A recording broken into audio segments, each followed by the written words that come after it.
All right. Okay. All right. So hi everyone. Thank you for having me here. Thank you for joining. My name is Dimitrios. I'm from Greece, and here are a few things about me. So I'm engaged in computer security since 2002. I was member of one of the first reverse engineering groups back in Greece, and I started my career as a network security engineer for about 10 years. Then I moved into developing for almost 5 years, and the last 6 years I focused mainly on mobile security, while before I joined Microsoft's threat intelligence team as a senior security researcher, I was leading another team which was conducting malware reviews for the Google Play Store.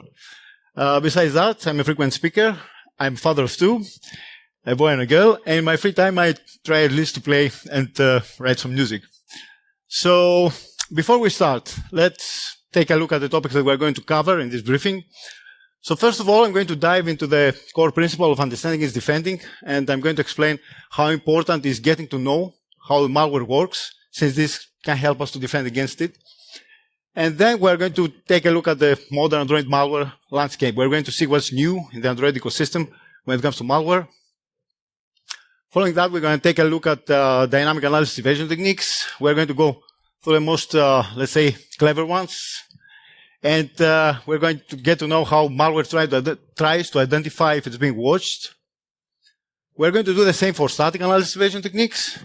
And following up on our technical discussion, we're going to go through actually one showcase, where we're going to see some of these techniques in action.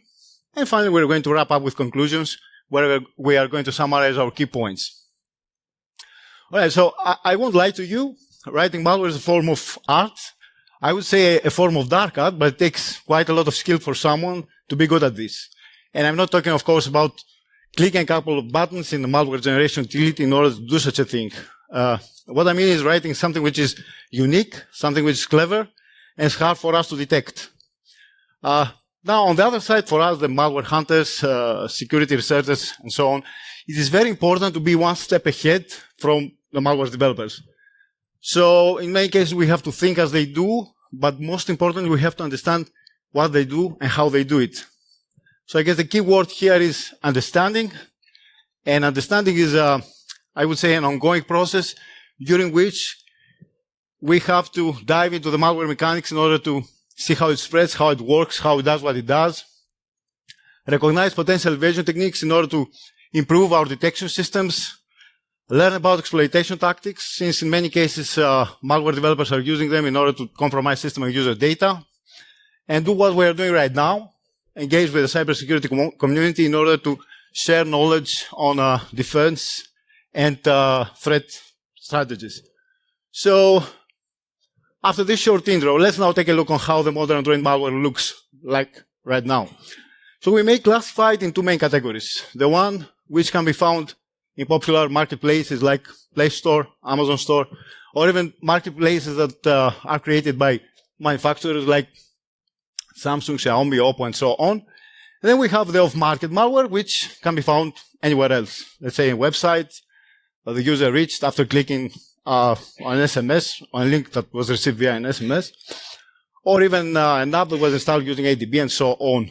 Now, I would say, at least it's my opinion, that off-market malware is easier to detect from the point that, in this case, malware developers don't have to comply or don't have to find ways to, let's say, survive the malware evaluation process which is imposed by the markets. So in most of the cases, they use some kind of a packer or some kind of a protector in order to, let's say, make the reverse engineering process more difficult or to evade detection. But this, of course, can, let's say, turn in many cases against them due to the fact that overusing such tools, of course, can raise red flags.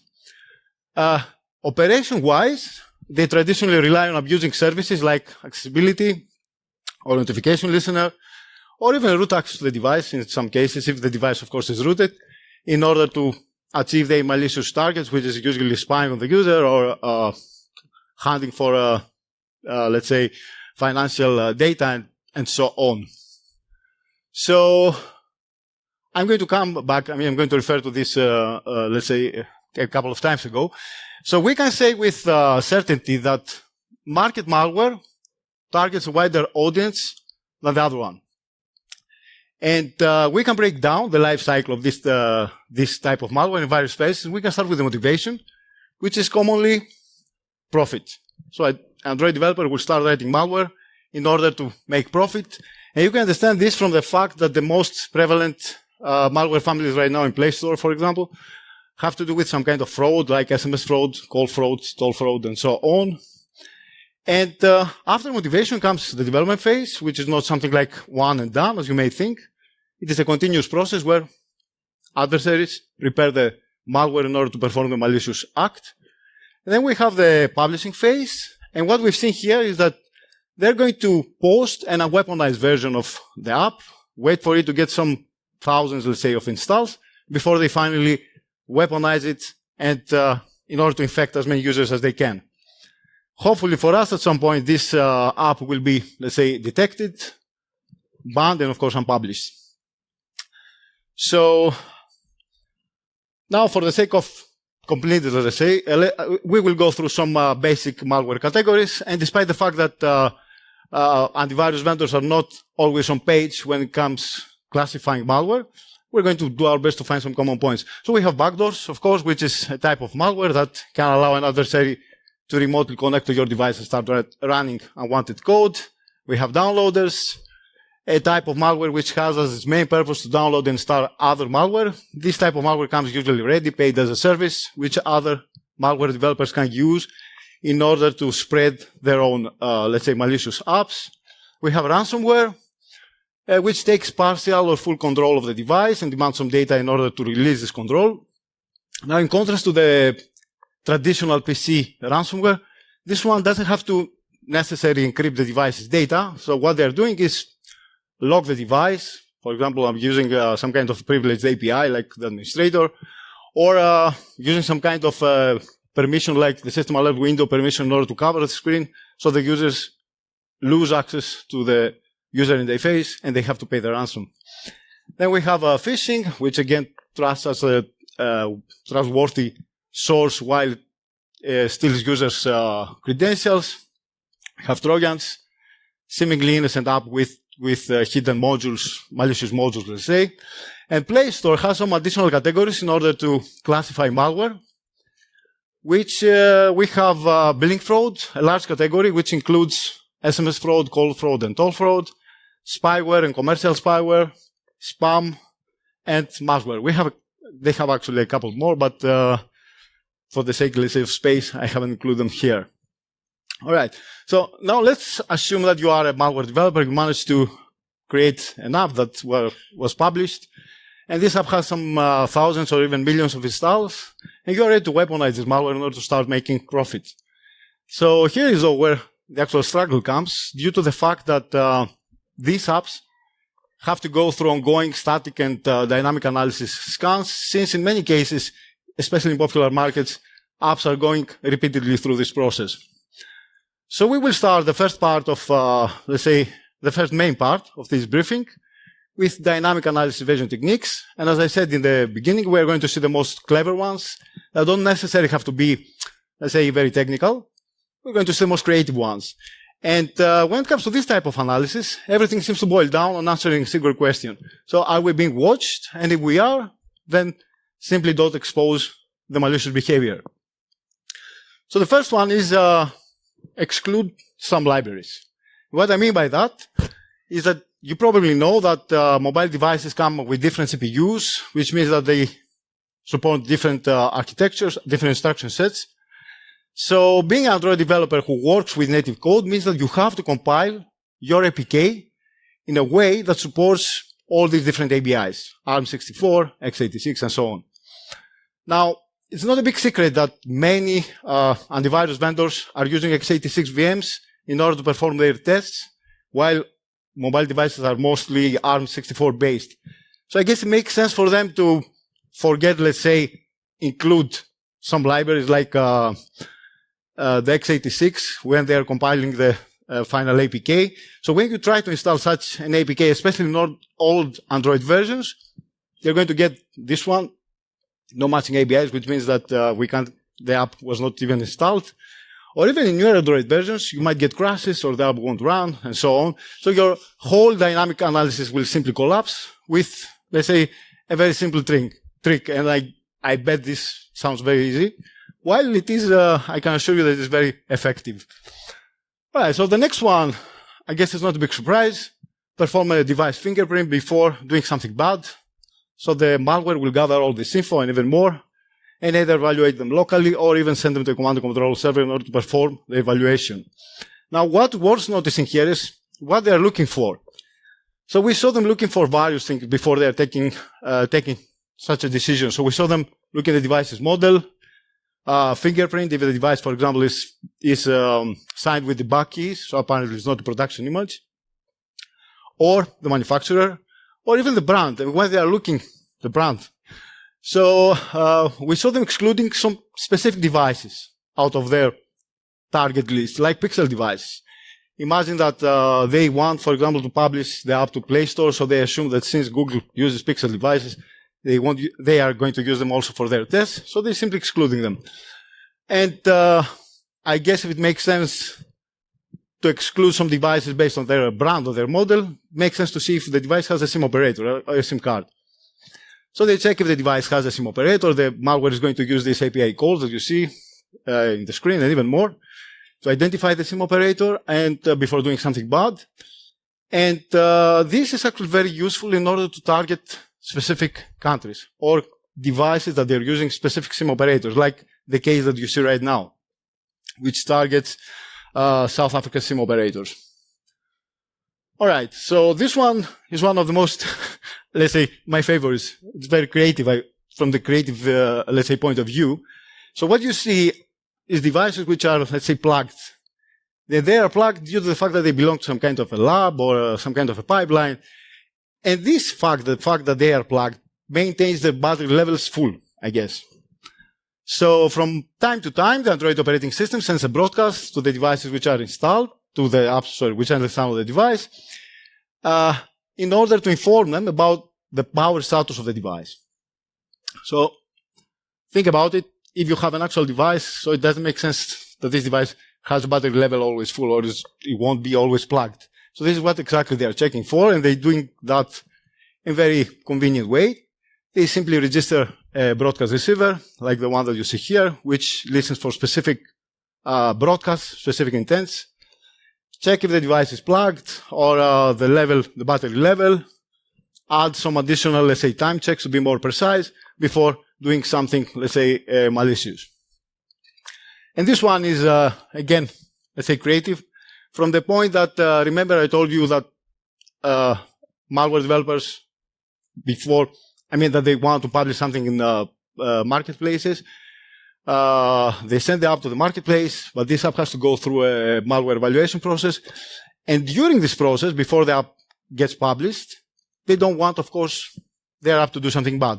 And this is what's happening here. So the malicious code is triggered by this method J here, but before that, there is a condition check, which is controlled by this K method here. And what this method will do is simply send a request to Play Store, check if the app is actually published before, let's say, starting the malicious code. And dynamic content, I guess many of you might know about web views. For those who don't, a web view is simply an internal browser when it comes to the app, which allows the app to display web content directly within the app itself. So it's actually so powerful that development frameworks like React Native or Ionic are literally based on the specific component. Indeed, if, let's say, this component is armed with a JavaScript interface, it can allow a developer to run Java code directly from the JavaScript side, which means that the URL which is loaded in a specific web view can run directly Java code. So apparently this, let's say, powerful feature again is exploited in a way which is combined with other things that we saw before. So they're going to perform device reconnaissance, send all this data to a command and control server, and depending, of course, on the case, the command and control server is going to send different web content in order to be loaded in on the web view. All right, and last, I would say, but not least, when it comes to dynamic, let's say, evasion techniques, I wouldn't say that it's 100% dynamic analysis evasion techniques. It's more something like a social engineering used by off-market apps trying to convince the user about their legitimacy. For example, this one tries to convince the user that it comes from Play Store. It has some thousands of reviews, but everything, of course, is fake, just screenshots. So I can literally spend the rest of this briefing talking about dynamic analysis evasion tricks and what we've seen by malware developers trying to bypass our defenses. Besides the one I talked to you about, of course, we saw them check if the device is rooted, or if some kind of debugger is attached to the app, or if some kind of a binary instrumentation framework running, or even network. They implement their own, let's say, SSL pinning, some custom SSL pinning, or add an encryption layer to the communication with the command and control server. But the most creative ones, the most clever ones, are the ones which have to do with human interaction. They are checking if the device has actual files, or let's say pictures, or they will expose the malicious behavior after going through a complex, let's say, human interaction, like asking the user to create an account or clicking a couple of buttons. And this type of, let's say,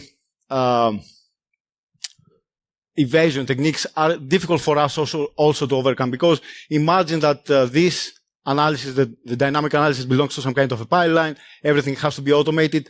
So it's very difficult for us to interact with the malware in a, let's say, clever way. All right, so we finished with the first part, and we're going to go into something a little bit more technical, let's say. We're going to see some static analysis evasion techniques, and when it comes to this type, so of defenses, the main obstacles, let's say, that malware developer has to overcome are the following. So we have signature-based detection, a type of detection which, given a file, will scan the file for specific byte patterns that have previously identified the malware. We have heuristic analysis up to some extent, which, given the structure of a file or some API calls, or even if it's obfuscated or no, it can come up with a decision if it is malicious or no. Then we have machine learning and artificial intelligence, where AI models are trained in order to identify if an app is malicious based on static characteristics. And finally, we have, if everything, let's say, fails, a malware researcher will take the call, combine dynamic and static analysis in order to identify if the app is doing actually something bad. So I will start with entry points. And what I mean by entry points when it comes to malware, I'm talking about the code line, let's say, where the malicious code will start get executed. So we saw, now for those, first of all, who are not familiar with Android development, every app must have a main activity which acts as its main entry points. All right? So we can identify this activity from the manifest, Android manifest, where we can see that it has an intent of action main in filters. It has a very characteristic filter, this one that you see here. So it was some kind of a traditional, let's say, to search for malware entry points within the life cycle of this component or other activities, let's say. But since then, we've seen quite a lot more. Like we saw them starting the malicious code from a service or a broadcast receiver or a content provider, and more and more often from the application subclass. Although Android developers don't have to implement the specific class, since the Android operating system uses the base application by default. So deeper, let's say, in this rabbit hole of the application subclass, we saw something like that you see here. So what this method is doing is simply loading a native library within the context of this app. So you can call native methods from the Java code. That's so simple. But searching for native calls within the Java code, we weren't able to find something. And the case is the following. You don't need any other call besides this one, due to the fact that this will kick the JNI load, which kicks in by default when a library is loaded. So whatever code is within this, let's say, JNI load, it will simply get executed. So you don't need another call. The only thing that you need is this one here. So the next one, which is very impressive, and was I didn't know about it, to be honest. I had a ping from Axel regarding this one. And it has to do with a content provider. It was first, let's say, discovered by McAfee, and it has to do with a content provider, as I said. So let's say you are a malware researcher. You want to see what this thing is doing here, what this content provider is doing. So the first thing that you're going to check is the implementation of the class. But going through the implementation, you won't be able to find something. Since this extends the base content provider class, which extends the content provider, you don't have to go deeper. The content provider is a standard Android class. So where's the catch? So the catch is in this metadata entry here, which I would say it was, let's say, ignored or overlooked. It didn't make much sense to go there to check actually there. And it seems that this simple entry there, it triggers a chain of calls, which will end up to this, let's say, method here, which belongs to the Android operating system. It's an OS call. So what this will do is perform a query to the content provider that you saw before. But the content provider is not something like a static component. It's not created once, stay somewhere within the device. So you can simply, let's say, perform queries to the specific component. It should be always created, right? So what this call will do is trigger the application subclass that we saw before, which will do what it takes in order to create the content provider. So now think about it from just, let's say, a simple entry like the one I showed you before, this one here. You can start running native code directly without anything else. And this actually was used in order to trigger an app directly after its installation, which means that by the time that you are going to install this app, you don't need to do anything else. You don't need any user interaction. This is exactly what's happening here.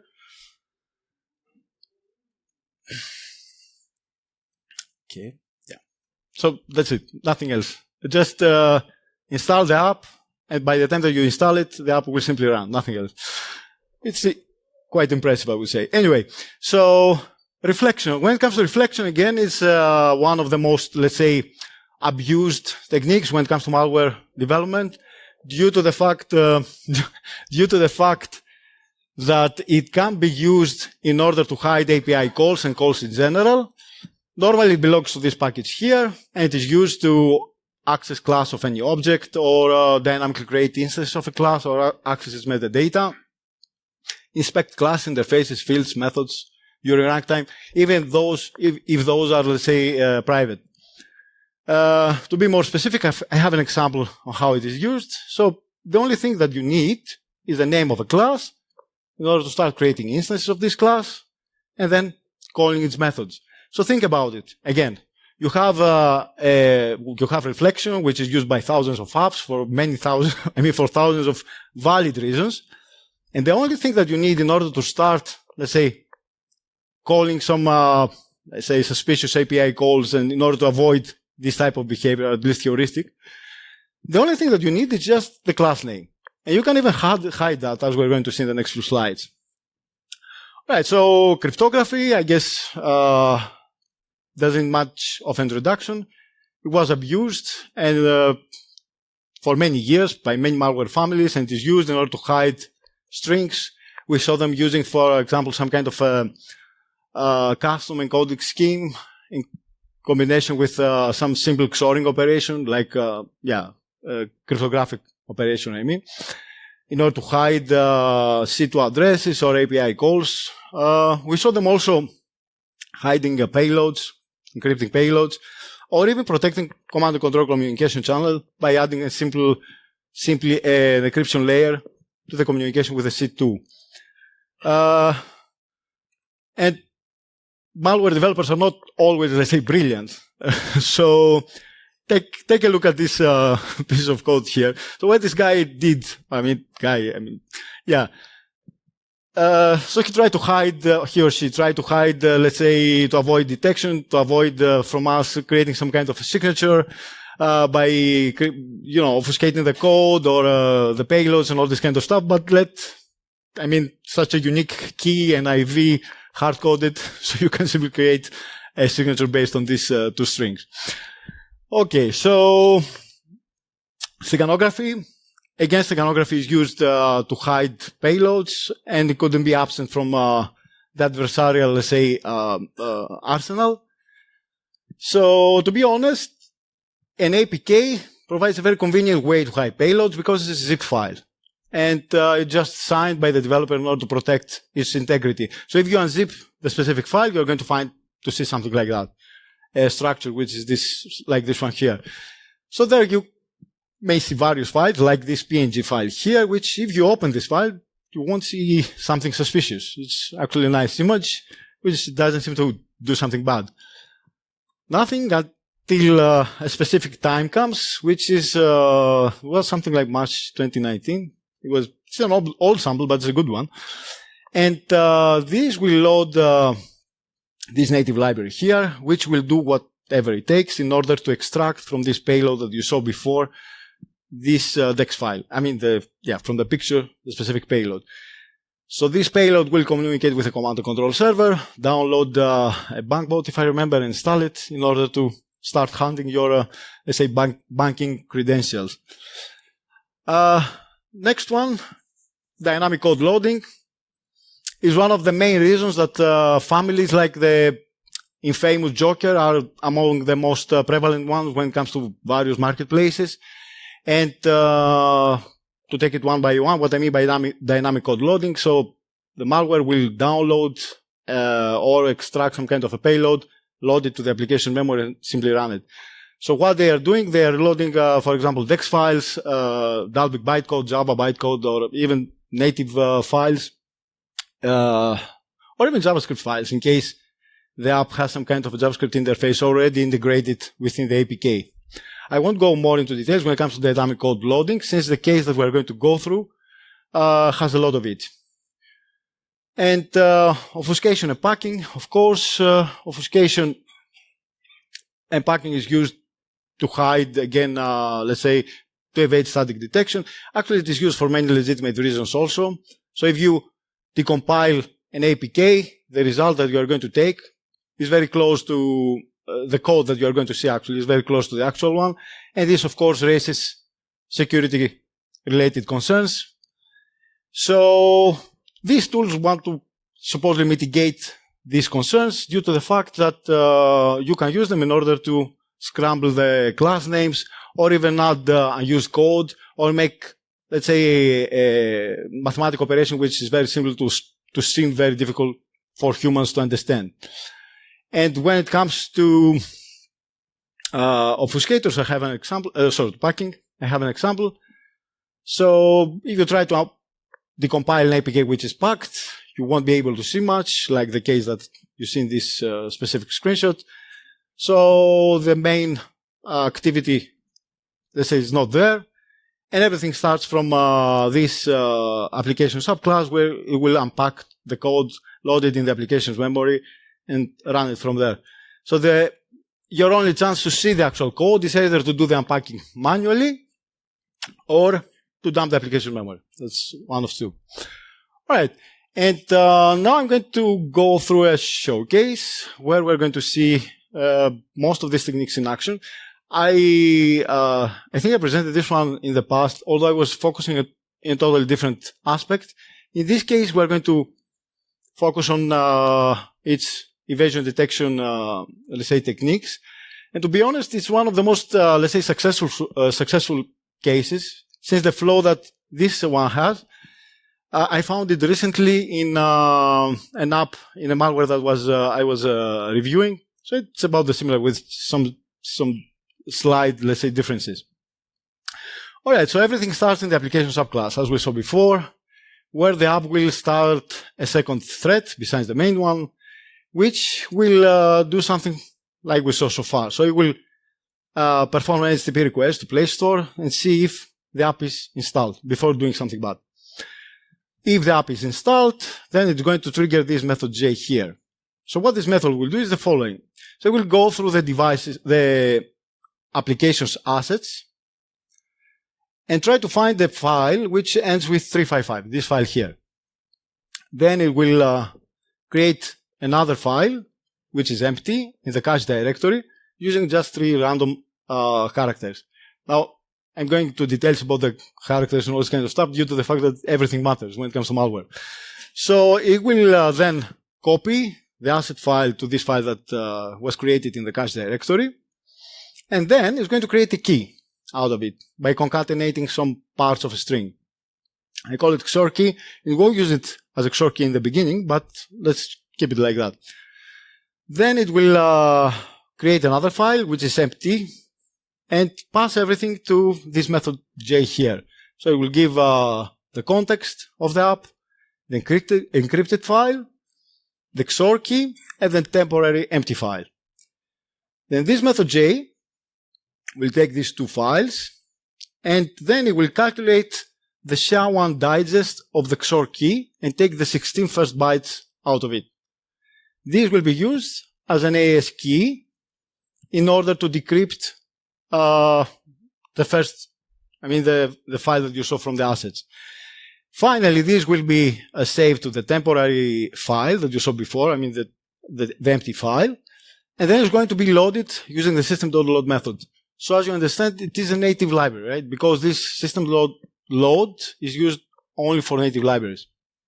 Finally, it will call this handle task method, which is native, giving the context of the app, the asset manager instance, and the XOR key that we saw before. So now, let me summarize the first stage. So we have, let's say, the key, which is the SHA-1 digest of the XOR key, take the 16 first bytes, use it as an AES key, and then take the, let's say, the asset file in order to create the L file, right? That's the first stage. Now we're moving to the second stage, which is in the native side. And what here will happen? So it will use an instance of the asset manager that was given from the Java code, and from there it will search for another file. This one here, an asset file again.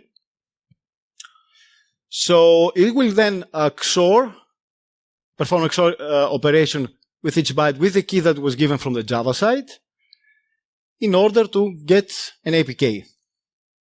Let's summarize now stage 2. Stage 2, again, we have the XOR key. We have the payloads from the assets file, the second payload, and the result is an APK. This APK is going to be loaded from the native code using a DEX class loader. And the first method that is going to be, actually this is the payload by the time that you're going to decrypt it. And the first method that is going to be, let's say, triggered is going to communicate with the command and control server. This one here. From there, it will download another DEX file, which and will be saved in the cache directory, and then it will call the star SDK, another method, which will do the following. It will use reflection in order to load DEX class loader instance, and then it will call, it will load the specific class, which class, again, when it, besides the things that it will do, like, let's say, checking if the device has a specific SIM operator, doing other stuff anyway out of the topic right now, it will communicate with another command and control server in order to download another DEX file, which again will be, let's say, loaded, executed, and so on. So we have just a simple, just one case, and what we've seen so far in just this case is the entry point that I talked to you about, execution guardrails. They're checking if, let's say, the app is published or if the app belongs to a specific, let's say, SIM operator or something. Steganography, cryptography, dynamic code loading, obfuscation, and of course, native code. So I recently had a talk with a security engineer about a vulnerability that was found to an app that belonged to the company that he was working for. And this app was, let's say, handling financial data.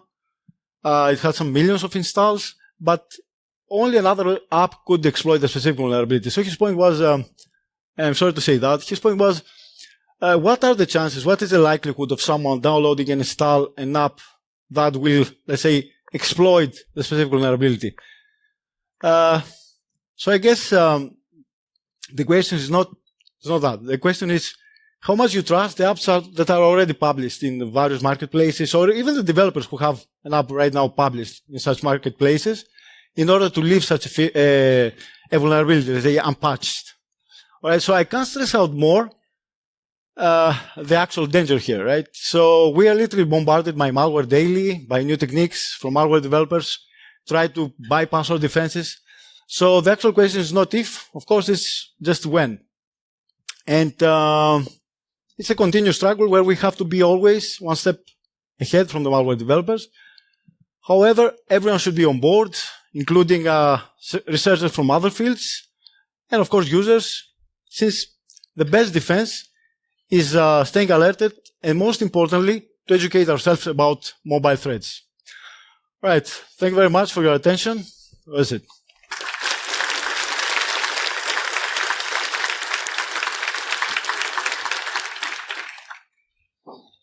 All right. All right.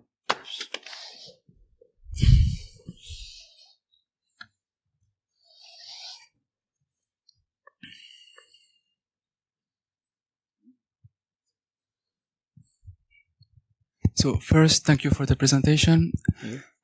Basically, most malwares you discussed can be somehow prevented with RASP. I just wanted to know, have you ever tried using it? Prevented with? RASP, Runtime Application Self-Protection. And just wanted to know if you have ever tried using it to test its effectiveness against elaborated malwares. We make use of various, let's say, trying to find various ways in order to do such a thing. But as I said, it's not just one thing. Let's say just there are various things that you have to take under consideration when you're doing that. Right? So it's not just that you can do. That's what I mean. Yeah.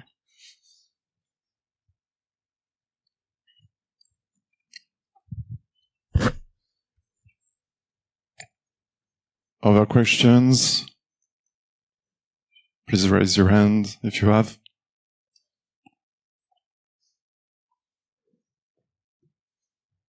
All right, then. Okay. No questions. Thank you very much.